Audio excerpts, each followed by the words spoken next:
Hi folks, how you doing? After a long time we're back in business with all the enthusiasm in the world for chess.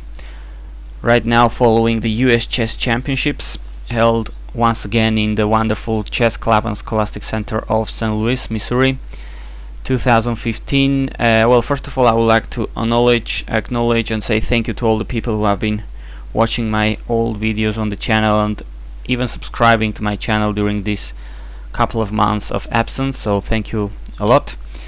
As I said, here we are in the 2015 US Chess Championships from St. Louis in Missouri, where the first round of both the male and the female event has kicked off today, and we already have results. We have interesting games in the male section. In the open section we have, well, not an open, but let's call it the male or the men's championship. The men's championship, we have super strong players like Nakamura and Kamsky and Wesley So for the first time participating in the US championship, so really great super GMs there. In the first game we're gonna see actually the first one to finish from this tournament, I guess. We saw the young GM Conrad Holt with white pieces playing against Hikaru Nakamura, none other the top 10 world elite class player. Nakamura with black pieces. Let's see what happened, because it was quite an interesting game. We had Conrad playing 1d4 and Nakamura going for his favorite King's Indian defense.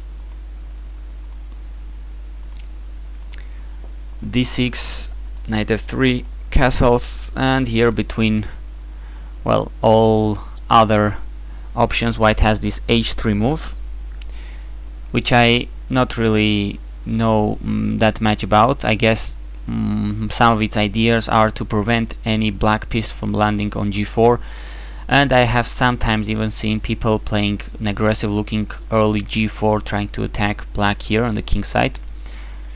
But anyway, Nakamura goes e5, very principled counter-attack in the center in the King's Indian. d5. Here we see Hikaru playing the knight to h5, I guess with the idea to always play some kind of f5, which is very typical in the King's Indian. This knight could land on f4 eventually. Other popular choices here after d5, it seems there are the knight move to a6 and even a5 according to the database, just for those who are interested in this line. Knight h5, 7 knight h5 was played, and here white reacts playing g3. Once again, I struggle to understand most King's Indian defense positions.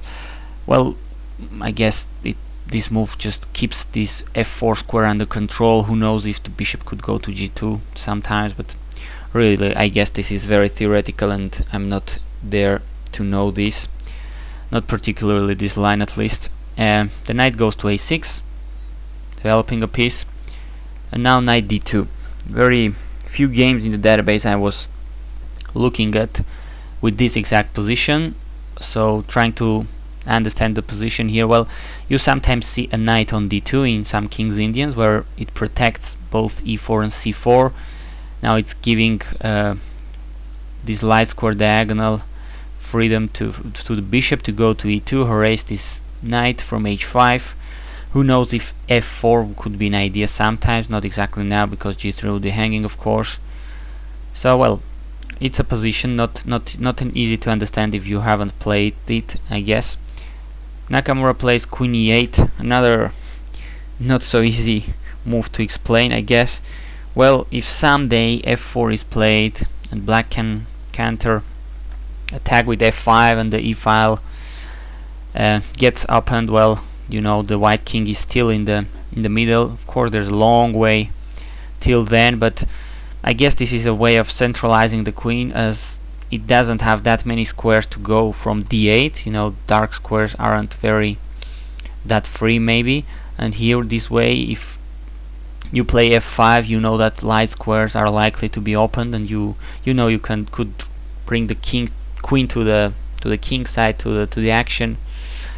Not that easy, as you can see this move to explain. Well, bishop e2 was played here, that this is easier to explain.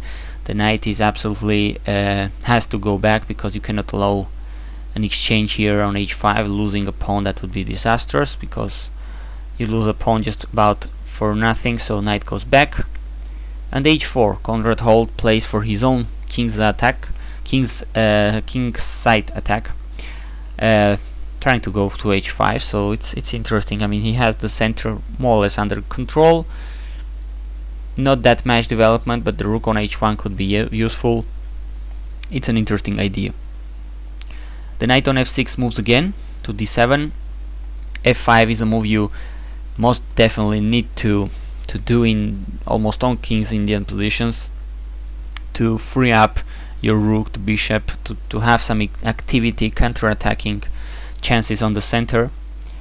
h5 is played, and of course f5, reaching already an extremely unbalanced and double-edged position, not recommended for the faint-hearted. You know, you have to be extremely careful with both colors here. Any king could be in trouble in no time. So really an interesting and cool position to start the tournament, this 2015 US Chess Championship. White takes on g6, h takes back, and now e takes f5. Here Nakamura very correctly goes for the pawn sacrifice, coming back with the knight to f6. Otherwise, if you are to take back on f5 with the pawn, now white has very easy initiative here, playing moves like bishop to h5, and after say queen e7, you park the bishop on g6, and white has easy plans like playing queen h5, trying to checkmate black king. This could be uncomfortable for black, and definitely white is quite happy with the outcome of this opening. Instead, Nakamura very correctly sacrifices a pawn. The knight goes back to f6, and here the question would be, how many times has this knight on f6 already moved? More than a few actually. So he just sacrifices a pawn, allows white to take on g6, but he takes back with the queen, having pretty decent compensation. Lots of development here for the pawn. I mean, you have the bishop, which is active, the rook, both knights, the queen on g6 is looking good. Now we see that the queen on e8 was making lots of sense, as the light squares were going to be straight opened. And this is a pure pawn sacrifice, I think a good one by Nakamura. He has speeds up his development, and has already attacking chances. Of course, the computer likes white. Computers usually like grabbing pawns, and moreover, if you're grabbing pawns against the King's Indian or the Dutch. But I don't know, I'm not that sure. I would rather be black probably here, because compensation and initiative and activity are pretty decent compensations always. Knight goes back to f3. Nakamura puts the knight on b4 with a simple threat, right, to check on c2 and pick up the classical rook on a1. Knight h4, attacking the queen. The queen goes back to h7, where in fact there is no danger of discard attacks, because it's the rook which is here in fact not protected. So it's the knight here. The knight here on h4 is pinned. But now Konrad Holt goes ahead with a quite interesting and very logical looking plan. King f1. He goes ahead with the king to g1 to protect the rook. Bishop f5. Nakamura brings more power to the center of the board, and now king g1. Nice maneuver to protect the rook while keeping it on the aggressive h file on h1. Now bishop c2. We're reaching a really very the key point of the game, because this was a very tactical and game. We saw the bishop now attacking the queen, which goes to d2, and knight e4. At this point, the computer is really liking white. I mean, of course black has more active pieces, but computer doesn't believe it. Now knight takes, the queen takes back. Well, white has already the rook protected on e4, and at this point, after only 21 moves, apparently white goes seriously wrong. That's what the computer says, and the game will prove us later. Conrad plays bishop to f1 here. He wants to reactivate the bishop through g2 or h3, as we will see in the game.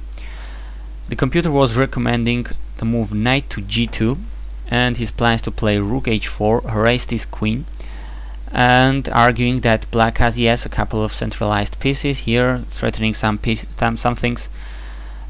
couple of things, but they are actually scattered around without much protection. That is the key. Not much protection for this bishop, for the knight. And well, if white black just tries to double rooks or whatever, which is not a good plan here, rook h4, and you could go with bishop h5, or think about taking the knight at some point, whatever. Let's see other possibilities. Clearly taking on b4 wasn't the best of them, and we're gonna see why in a second. Queen takes b4. Okay, black could easily take back on e2 and have a very pleasant position, attacking f2 with both the queen and the rook, but there is actually much better and stronger move here. Not that difficult to find, actually. Rook takes f2. Better than taking the bishop, you could try to pick up the rook on h1 if white is to take your own on f2. So after queen takes h1, that king is going to have tons of problems here on almost the middle of the board. The rook is coming with a check on f8. Look at the bishop pair, the queen on h1. Poor white monarch is going to have lots of headaches here on f2. But anyway, Conrad played bishop to f1, apparently not a good move, as I said. Nakamura plays bishop to d3, offering the exchange of the bishops. Of course, taking it would only help black, as now you could capture with the knight. You have plenty compensation for the pawn, I guess, attacking f2 for the time being. Very comfortable play here for black. So Conrad doesn't want it, but goes bishop h3, which he, with his own ideas of attacking black king, bishop e6 check, for instance. Knight goes to c2, attacking the rook, and here bishop e6 check. Nakamura plays rook f7. Not that much else he can do. And here Conrad the player playing with white pieces here goes really wrong here, blundering apparently. Now we're gonna see why.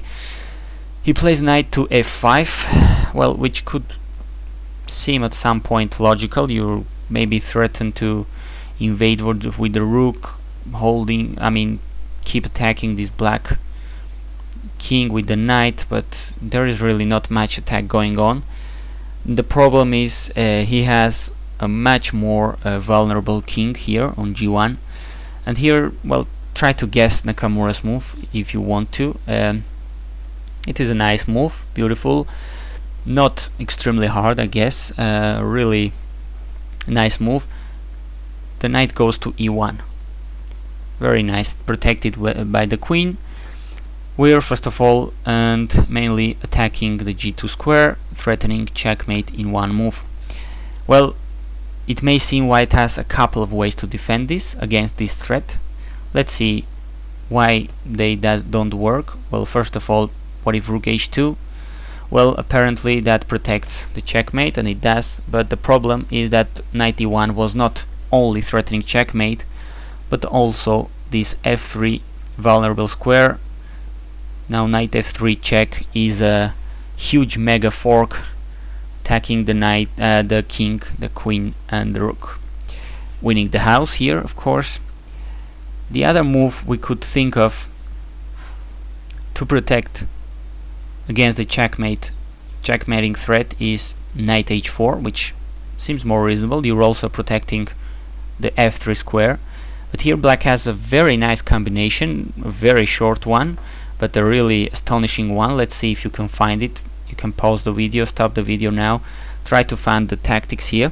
Black to move and win in a couple of moves, really short one.